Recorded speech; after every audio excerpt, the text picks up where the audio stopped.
আপনার মতে শাশুড়িকে?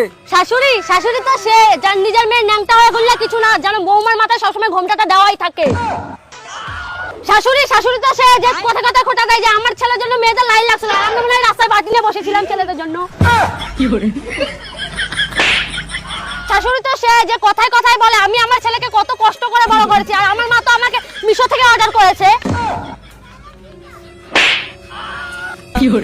শাশুড়ি শাশুড়ি তো সে তার জামাই যদি তার মেয়েকে ভালোবাসে তাহলে সেটা রামলীলা, আর তার ছেলে যদি তার বৌমাকে ভালোবাসে তাহলে সেটা কালা জাদু।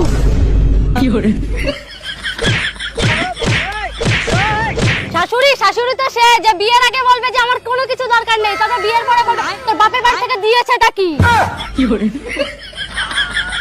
এত কিছুর পরে হাল হাল কাবলাটা বলে যে শাশুড়িকে মায়ের চোখে দেখবে। এই কাবলাকে আমি কি করে বুঝাই? যেমন দারচিনিতে চিনি থাকে না, কলগেটে গেট থাকে না, আমলেটে আম থাকে না, তেমন শাশুড়ি মায়ের মধ্যে কোনোদিনও মা থাকে না। এই তোর ঘর তোরাই হবে, তোকে কইনি প্রেম করে বিয়ে করতে না, ঘর তোরাই হবে, আরো প্রেম করে বিয়ে কর হবে।